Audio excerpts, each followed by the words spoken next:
Muito bom dia a todos, esse é o Medicina e Saúde na CBN. Hoje vamos falar de um tipo de câncer que é o terceiro tipo mais comum entre os homens, é o câncer de estômago. E o entrevistado é o Dr. Danton Corrêa, que é médico cirurgião do aparelho digestivo e oncológico.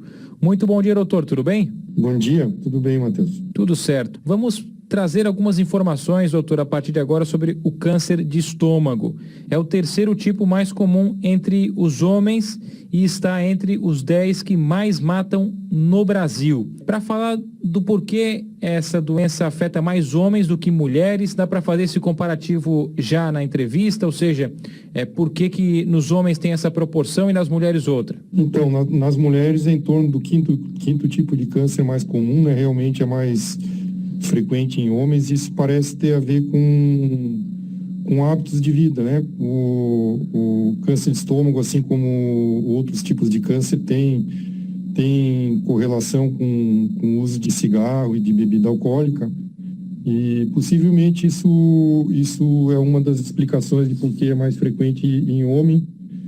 Os homens acabam fazendo maior uso, né? Tanto de cigarro como de bebida alcoólica. Isso provavelmente é o que interfere, né, nessa incidência maior entre os homens. São características já, os fatores de risco para apresentar o tipo de vida que uma pessoa leva para ter esse problema, e dá para falar também sobre a questão da hereditariedade, ou seja, é algo também que prevalece? Sim, não é tão comum, né? A maior parte dos cânceres de estômago são desse tipo que a gente chama de esporádicos, que dão numa população em geral, mas existe a forma hereditária também, né? Então, os tumores hereditários são em torno de 15% aí dos tumores, né? Então, isso seria um caso onde a pessoa herda, né, ou do pai e da mãe, um defeito genético, né?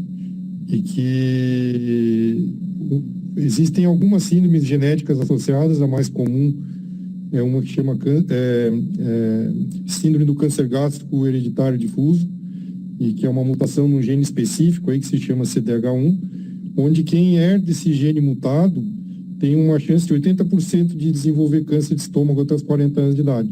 Então, nessa população que a gente identifica, né, como tendo essa mutação, é proposto até remover o estômago antes que a pessoa tenha o câncer, né? O senhor já tem mais de 20 anos de experiência no tratamento da doença, já acompanhou diversos casos, né? O que vale como um alerta principal no caso do câncer de estômago? É uma doença que tem sintomas, ela dá alguns sinais ou é silenciosa? Então, ela na sua forma inicial ela é silenciosa, né? O paciente pode ter sintomas muito leves, semelhantes aos sintomas de uma gastrite. Então, nesse sentido, é muito importante a idade da pessoa, né? Então, quando é um paciente jovem que tem um desconforto no estômago, uma dor depois de comer, ou um desconforto que é mais persistente, a probabilidade que isso tem de ser um câncer de estômago é pequena.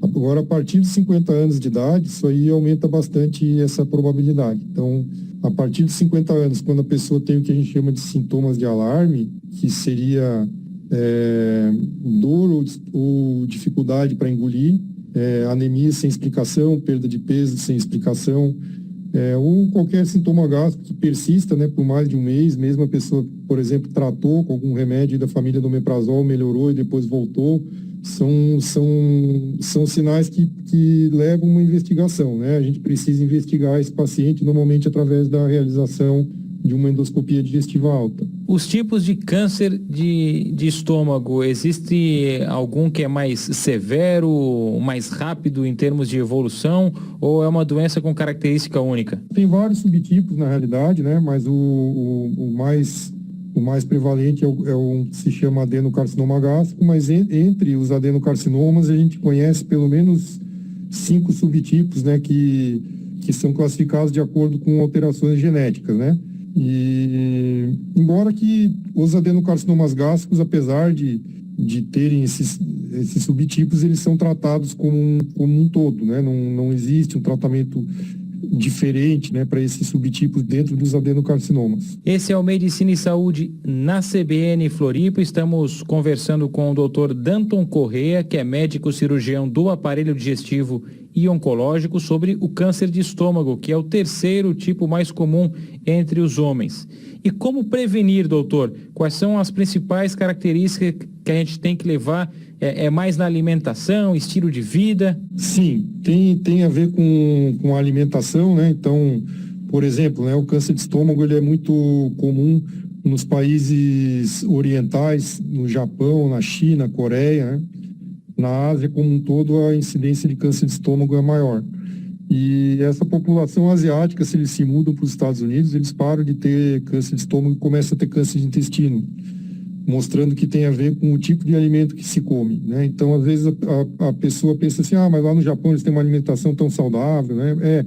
Mas é que isso tem a ver com o tipo de conservação da forma como se conserva os alimentos. Então, esses alimentos que são crus e acabam sendo conservados em sal, eles são mais adesivos para a mucosa do estômago. Então, tudo que é mais salgado, essas carnes de sol, charque, né, esses embutidos, copa, salame, mortadela, todos esses produtos de carne processada, né, que pode ficar fora da geladeira sem estragar, eles são ricos em sal, e nesse sal tem uma substância que se chama nitratos e nitritos, que são lesivos para a mucosa do estômago. Eles provocam dano na mucosa do estômago. Também, quem tem o hábito de comer frutas mais cítricas, isso seria um fator protetor, né? Seria o oposto. Então, a pessoa evitar carnes processadas e comer mais frutas seria uma forma de prevenir. E também a presença de uma bactéria, né, que frequentemente a gente descobre morando no estômago dos pacientes, que se chama Helicobacter pylori, ela também está associada à infecção crônica ao câncer de estômago. Então, quando a gente erradica essa bactéria, né, a gente também está contribuindo para uma diminuição na incidência de câncer de estômago. Tem alguma doença que está relacionada com o câncer de estômago, algo que vem junto com o câncer de estômago, ou também pode ser um indício de que vai evoluir para isso? Tem condições que são predisponentes, né? Tem um tipo de gastrite específico que chama gastrite crônica atrófica, né? Um nome técnico assim, né? Mas é uma forma de gastrite onde o estômago, a parede dele vai ficando mais fininha, né?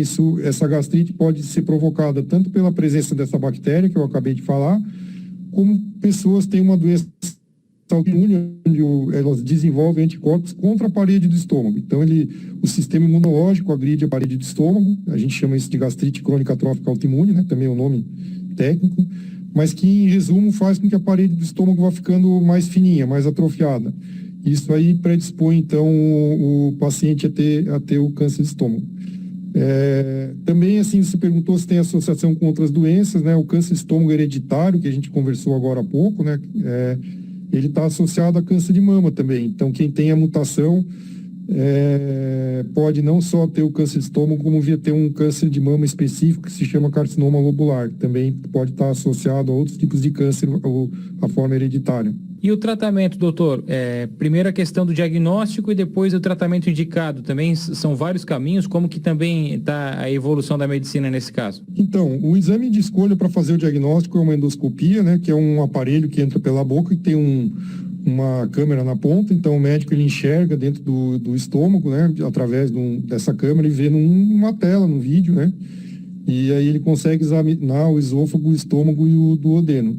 Então, quando ele enxerga alguma irregularidade ali no revestimento do estômago, a gente faz biópsias ali e manda examinar aquilo, né? Então, às vezes é na forma de uma úlcera, ou um espessamento, até uma irregularidade da mucosa ali pode já estar associada à presença de câncer numa forma mais inicial. Então, é feita uma biópsia, através dessa biópsia que a gente diz se é câncer ou não, ou se é uma outra alteração. E do ponto de vista de tratamento, né, a maior parte dos tumores, eles têm tratamento cirúrgico, né, na sua forma inicial e intermediária. A gente precisa tirar essa parte do estômago que está doente. Em formas mais avançadas, quando ele não está mais só no estômago, já foi para fígado, para peritônio, para pulmão, aí a cirurgia ela não é tão efetiva, né? Aí o tratamento é mais à base de remédios, né, com quimioterapia, dependendo do caso, imunoterapia, dependendo do caso, alguns outros anticorpos monoclonais aí que podem ser utilizados, umas terapias mais modernas, que eles chamam de terapia-alvo, né? Então, dependendo do tipo de alterações moleculares que o tumor tem, se escolhe o tipo de remédio que é mais efetivo. Mas é uma combinação, em resumo, de cirurgia mais o uso de alguma forma de medicamentos, né? Para encerrar, doutor, em termos de novidade, né? Cirurgia robótica também para a remoção de câncer. A gente está falando de estômago ou cânceres gástricos, né? É algo que também está em prática já? Sim, a gente começou já esse tipo de cirurgia aqui em Florianópolis, né? Em julho, a gente fez o primeiro caso com o robô. O robô, ele é uma tecnologia bastante interessante, né? Porque ele tem algumas vantagens sobre uma cirurgia laparoscópica convencional. Quando a gente fala de cirurgia laparoscópica, é aquela cirurgia que a gente faz através de furinhos, né? O robô, a gente também faz a cirurgia através de furinhos, só que na convencional eu mesmo mexo as pinças com a minha mão, e na robótica a minha mão mexe um braço do robô, né? As pessoas perguntam se é o robô que faz a cirurgia, não é. É o cirurgião que faz a cirurgia. Só que eu mexo com o braço do robô. Então eu tenho uma espécie de joystick ali que eu consigo movimentar a mão do robô. E a mão do robô, ela faz movimentos que a minha mão não faz. Ela consegue atingir ângulos, né, e posições que a minha mão não consegue atingir. E a câmera do robô também, ela dá uma precisão bem maior, a gente consegue enxergar numa definição maior em 3 dimensões, coisa que numa cirurgia convencional a gente vê em 2. Então, além da gente ver melhor, a gente consegue dissecar melhor os tecidos, né, a gente consegue fazer uma limpeza melhor ali, a cirurgia tende a sangrar menos também. E a parte onde a gente tem que costurar o pedaço do estômago que sobrou no intestino ou o esôfago no intestino, ela é mais fácil com o robô. A mãozinha do robô, ela permite que a gente costure com mais facilidade. Muito bem, conversamos com o Dr. Danton Corrêa, que é médico cirurgião do aparelho digestivo e oncológico, sobre câncer de estômago. Muito obrigado, doutor, pelos esclarecimentos e até a próxima. Muito obrigado também, Matheus.